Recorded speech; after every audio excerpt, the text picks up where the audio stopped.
Hello guys, hello people, welcome back to Biafra latest update. I saw this video on the internet and decided to bring it for us to watch it. Yes, it's very important.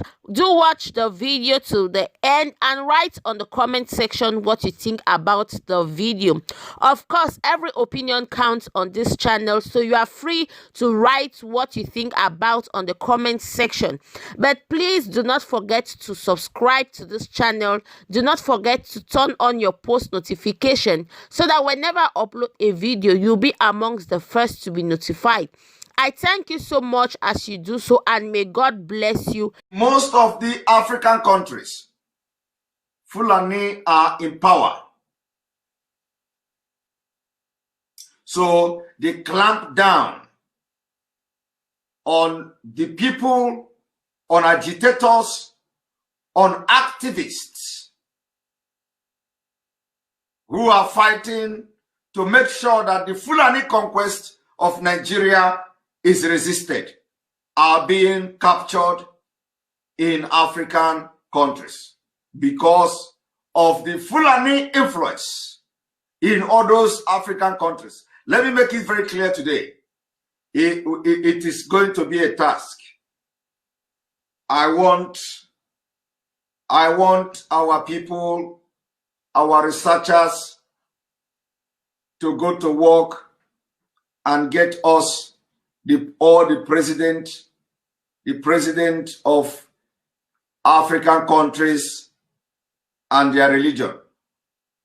We want to know the president, each country, especially in West Africa, East Africa. We want to know the country, the president, the religions, and their tribe. Because from my own research, especially in this West Africa, most of these presidents is either they are Fulani or Fulani-controlled stooge. This is the reason why you will see all the way from North Africa, all the way from Mauritania, all the way from Central African Republic, Fulani jihadists are crossing from one border to another heavily armed. They are moving on bike. They are moving with sophisticated weapons. They are moving with arms and ammunition. And in no news you have ever read that some country in Africa captured some terrorists crossing their border. They travel thousands of miles from all over Africa heading to the Sahel region. Nobody, no news media anywhere has ever reported that they intercepted terrorists trying to cross border, because there are none. There has never been any interception, and all the borders have security. Africa borders has security, but you can't hear them arresting or intercepting terrorists crossing from one border to another, heading to the Sahel, and their final destination is Nigeria. So the southern leaders, southern Nigeria leaders, the arrest of Sunday Igboho is a wake-up call. The war has been declared between the southern Nigeria and northern Nigeria. Everybody must now begin to think like human being. Why would Nigeria terrorist government collaborating with other African countries to clamp down on agitators for self-determination, while they have yet to collaborate with the same countries to prevent Fulani jihadists from coming and using their borders to enter Nigeria? It's a question. It's a question that I want you all to answer. It's a question that I want all the leaders from the southern Nigeria to answer. It's a question that I want one Nigeria people to answer. Some of you are happy. Oh, now Sunday Igbo has been captured. You are just a slave. And if you went to school and after this incident, you are not reasoning. You are not reasoning. You cannot pause for a while to ask yourself a question. Why would the Nigeria government be collaborating with other countries in Africa to clamp down on those who want a fair society, who want a just society, who want a country where there will be equity and justice? They go as far as spending money, collaborating with other African countries where Fulani have some control over. And you are not asking yourself a question, why can't the same government collaborate with other countries like they are collaborating now to stop the terrorist movement? I want you to ask yourself this question.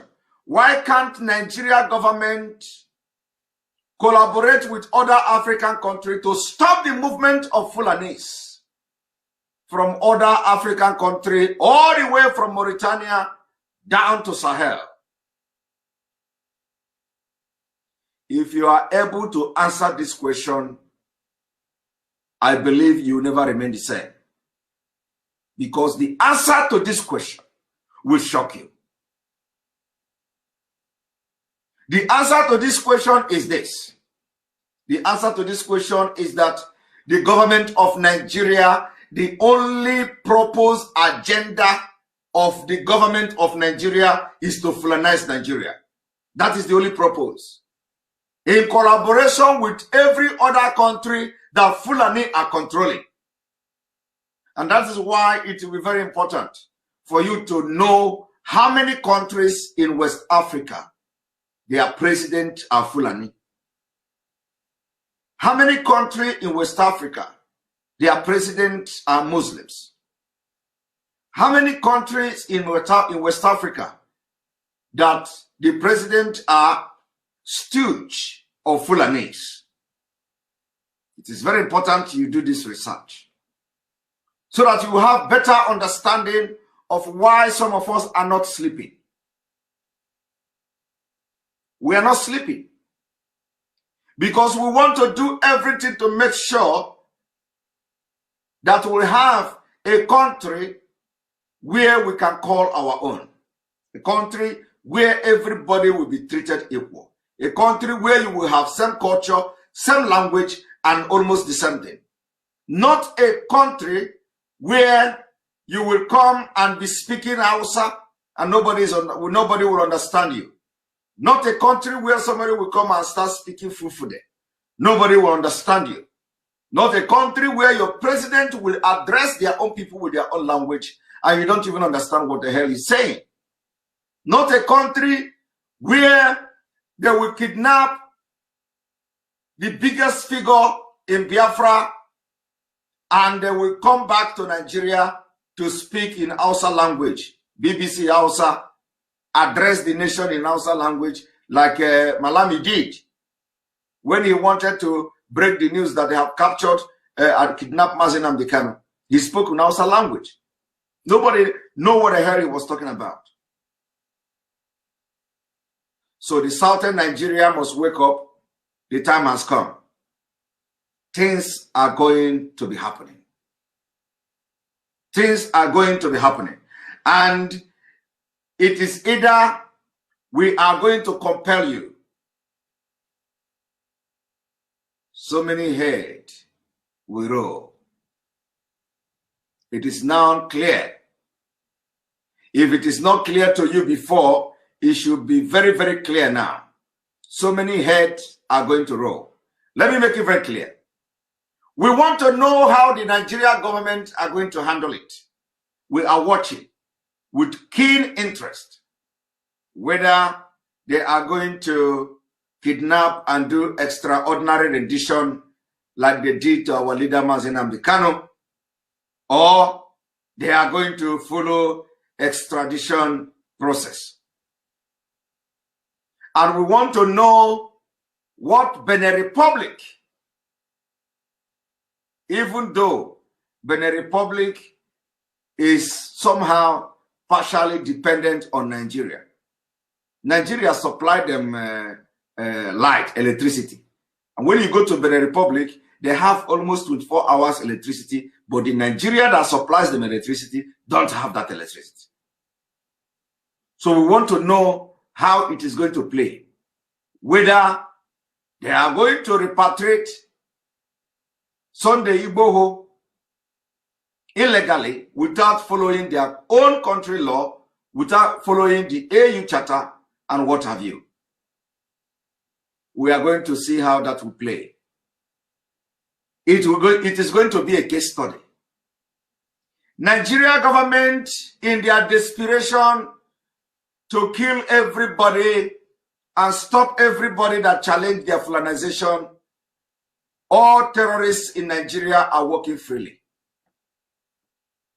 Nigeria government, in desperation to conquer the entire Nigeria, terrorists are crossing borders from one border to another with a motorbike, heavily armed, and nobody is arresting, intercepting, or stopping them from crossing those borders because those countries have Fulanis as their president.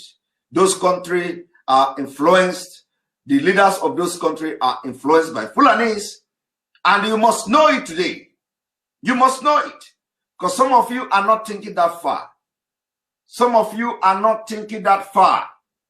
Some of you are not thinking that in those countries in West Africa, some of the president are Fulani, some of them are Fulani stooge, and some of them are Muslims. And this is where this our evening broadcast, we are going to be visiting those countries